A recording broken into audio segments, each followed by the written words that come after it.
देख रहे हैं डार्क फाइल्स। तो चलिए बढ़ते हैं आज की इस कहानी की ओर। घटना थोड़ी पुरानी है। रवि अपनी टीटी की नौकरी के दौरान प्लेटफॉर्म पर बैठा हुआ था। काम ना होने की वजह से उसे नींद आ रही थी और वो उबासी ले रहा था। लेकिन अचानक से रेलवे लाइन पर लंबे रूट के एक्सप्रेस ट्रेन गुजरती हुई दिखाई दी। उसने देखा उस ट्रेन में एक लड़का खिड़की से झांक रहा था। इस नज़ारे को देखकर रवि बहुत ज़्यादा अचंभित हुआ, क्योंकि वो ट्रेन पूरी तरह से खाली थी और उस ट्रेन में एक भी पैसेंजर नहीं बैठा था। बहुत ज़्यादा डर सताने लगा कि वो लड़का किसी दूसरे स्टेशन से चढ़ तो नहीं गया। अब रवि बहुत ज़्यादा परेशान होने लगा। उस छोटे से लड़के के बारे में सोच सोचकर उसका दिमाग और ज़्यादा टेंशन ले रहा था। उसने इस बारे में स्टेशन मास्टर को बताया। स्टेशन मास्टर ने कहा कि इसमें हैरान होने वाली कोई बात नहीं है। ये ट्रेन तो खाली ही जाती है, इसमें कोई पैसेंजर नहीं होता। और तुम्हें उस लड़के की देखने की बात तो शायद तुम्हें भ्रम हुआ होगा। उस स्टेशन मास्टर ने कहा कि अब तो ये ट्रेन 80 किलोमीटर दूर एक स्टेशन पर रुकी होगी। मैं उस स्टेशन के स्टेशन मास्टर को कह देता हूँ तो वो ट्रेन की अच्छे से छानबीन करवा लेगा। लेकिन कहीं ना कहीं रवि इस बात से परेशान था कि उस छोटे से लड़के को मैंने इस ट्रेन में जाते हुए देखा था। कहीं वो खो ना जाए। वो किसी भी बात की परवाह ना किए हुए, पता नहीं उसे क्या हो गया, वो अपनी मोटरसाइकिल उठाकर उसी स्टेशन पर ट्रेन को पकड़ने के लिए चल जाता है। वो फुल स्पीड में अपनी मोटरसाइकिल दौड़ाता है और उस स्टेशन के पास उसी गाड़ी तक पहुंचता है। रवि उस स्टेशन में आने के बाद उस गाड़ी में देखता है कि लड़का अभी भी खिड़की से झांक ही रहा है। रवि बिना कुछ सोचे समझे और देरी किए बगैर उस बोगी में चढ़ जाता है। वो जब अंदर पहुंचता है तो देखता है कि वो लड़का वहां नहीं है। ये देखकर रवि अचंभित हो जाता है और ट्रेन की बोगी से बाहर उतरता है। बाहर उतरने से फिर वो लड़का देखता है और वो लड़का फिर से उसे दिखाई पड़ता है उसी खिड़की के पास। वो फिर से बोगी के अंदर देखता है तो लड़का फिर गायब हो जाता है। अब तो रवि बहुत ज़्यादा डर जाता है। वो ये सोच रहा था कि मैं जब ट्रेन से बाहर देखता हूँ तब तो वो लड़का मुझे दिखाई देता है, लेकिन बोगी के अंदर क्यों नहीं। रवि ट्रेन की बोगी में चढ़ जाता है। जैसे ही वो ऊपर चढ़ता है तभी बोगी का दरवाज़ा अपने आप ही बंद हो जाता है और अंदर जाने के बाद रवि उस लड़के को ढूंढता है। लड़का उसे अपर वाली सीट पर दिखाई देता है। वो लड़का रो रहा होता है और रवि से कहता है, तुम यहाँ मत आओ, यहाँ से निकल जाओ। रवि वहाँ पर खड़े होकर उस लड़के की बात सुन रहा था कि तभी अचानक से ऐसा लगता है कि रवि को कोई पीछे से खींचा हो। रवि अपने पीछे देखता है तो उसे कोई दिखाई नहीं देता। अब यहाँ पर रवि बहुत ज़्यादा डर चुका था। रवि को वहाँ पर दूर तक कोई खींचते हुए लेकर जाता है, लेकिन रवि को कुछ भी दिखाई नहीं देता है। रवि जल्दी से दरवाजे की तरफ भागता है, लेकिन बोगी का दरवाज़ा बंद होने की वजह से वो बाहर नहीं जा पाता और वहीं पर दरवाजे के पास नीचे गिर जाता है। जब रवि देखता है कि वहाँ पर उसके शरीर को कोई नोच रहा है, लेकिन कोई भी दिखाई नहीं देता। रवि के पूरे शरीर पर बहुत ज़्यादा खरोंचें आ गई थी और उसके शरीर से खून भी बह रहा था। रवि इस नज़ारे को देखकर बहुत ज़्यादा डर जाता है, लेकिन वहाँ पर उसे कोई दिखाई नहीं दे रहा था। तभी उसे सामने वो लड़का नजर आता है। वो लड़का रवि से कहता है, तुम चले जाओ वरना मारे जाओगे। लड़का इतना कह ही पाया था कि इतने में ही रवि बेहोश हो जाता है। कुछ देर बाद रवि को होश आता है तो वो अपने आप को ट्रेन के टॉयलेट में पाता है और जैसे ही उसकी नज़र टॉयलेट के शीशे में पड़ती है तो उसमें खून से लिखा हुआ होता है, इस बार तो मैंने तुम्हारी जान बचा ली, पर अगली बार मैं जान नहीं बचा पाऊंगी। रवि ये सब देखकर बहुत ज़्यादा डर जाता है। अब तक रवि बहुत डर गया था, क्योंकि वहां पर उस लड़के और उस भूत के अलावा इस जगह पर एक लड़की भी थी, और वो लड़की उसे दिखाई नहीं दे रही थी। जैसे तैसे करके रवि बाथरूम से बाहर आता है। वो जद्दोजहद करके बोगी के दरवाजे को खोलने में सफल हो जाता है और चलती ट्रेन से वो स्टेशन पर कूद जाता है। ऐसा करने से उसके हाथ पैरों में चोट आ जाती है और फिर वो वहीं पर बेहोश हो जाता है। रवि को जब होश आता है तब वो अपने आप को एक हॉस्पिटल में लेटा हुआ पाता है। डॉक्टर उसको बताते हैं कि तुम स्टेशन पर पड़े हुए मिले थे और तुम्हारे शरीर पर बहुत चोटें आई थी, इसलिए हमने तुम्हें इस हॉस्पिटल में इलाज के लिए पहुंचाया। रवि ट्रेन के बारे में डॉक्टर से पूछता है। डॉक्टर, मैं तो ट्रेन से बाहर कूदा था, तो उस ट्रेन का क्या हुआ? उस ट्रेन में एक बच्चा और एक लड़की भी थी, उन दोनों का क्या हुआ डॉक्टर? तो डॉक्टर बताता है, उस ट्रेन की जांच की जा रही है, लेकिन उसमें कोई लड़का लड़की नजर नहीं आए। रवि डॉक्टर की बात सुनकर हैरान होता है, क्योंकि कल उसका सामना लड़का और लड़की से हुआ था और साथ में उसमें एक साया भी था।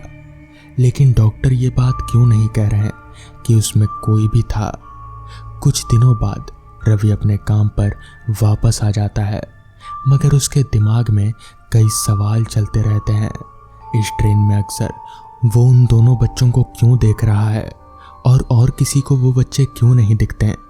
रवि इतना सोच ही रहा था कि वो ट्रेन फिर से दोबारा से उसके सामने गुजर गई, लेकिन इस बार उस लड़के के साथ एक आदमी भी नजर आ रहा था और वो आदमी उस लड़के को बहुत मार रहा था। रवि को कुछ समझ नहीं आ रहा था कि आखिर ये सब क्या है और ये लोग ट्रेन में कैसे चढ़ जाते हैं, जबकि ट्रेन में तो किसी को होना ही नहीं चाहिए। ट्रेन पूरी खाली जानी चाहिए थी। कुछ दिनों तक रवि को वो बच्चे और वो लड़की और एक साया लगातार दिखते जा रहे थे। बाद में रवि को पता चलता है कि वो लड़का लड़की दरअसल भाई बहन थे और कुछ साल पहले इस ट्रेन में बोगी में बैठे हुए थे। ट्रेन पूरी तरह से खाली जा रही थी, तभी उस बोगी में एक आदमी चढ़ता है। वो आदमी नशे की हालत में था और उस बच्ची के साथ वो गलत काम करने लगता है। उसका भाई उसे बचाने की बहुत कोशिश करता है, मगर वो आदमी उस बच्चे को ट्रेन से नीचे फेंक देता है और फिर बाद में उस बच्ची को भी, और जिसके बाद उन दोनों की आत्मा उसी बोगी में भटकती रहती है। जिसके बाद उस आदमी की भी जान चली जाती है और तब से इन्हीं तीनों की आत्मा ट्रेन के उस बोगी में भटकती फिरती है। तो दोस्तों, ये थी आज की पहली कहानी। तो चलिए बढ़ते हैं आज की दूसरी कहानी की ओर। अस्पताल में आया हर एक मरीज उस हवेली को देखता था। मरीजों का कहना था कि जब रात में वो सोते हैं तो वहां से उनको कुछ अजीब अजीब सी आवाज़ें आती हैं।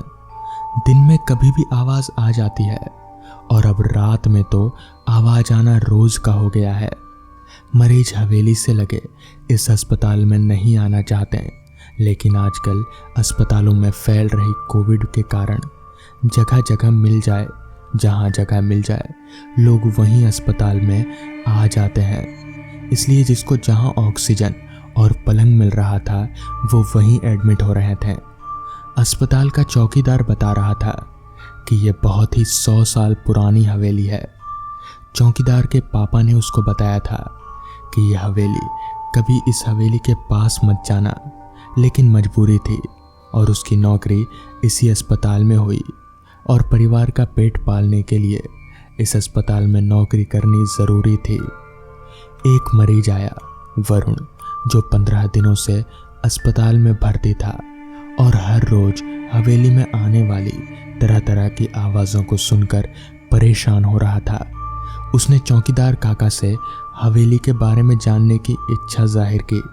चौकीदार डर गया और बोला, नहीं, तुम आराम करो, मैं ये सब कुछ नहीं जानता और ना ही तुमको जानने दूंगा। तुम यहीं अपने पलंग पर लेटे रहो।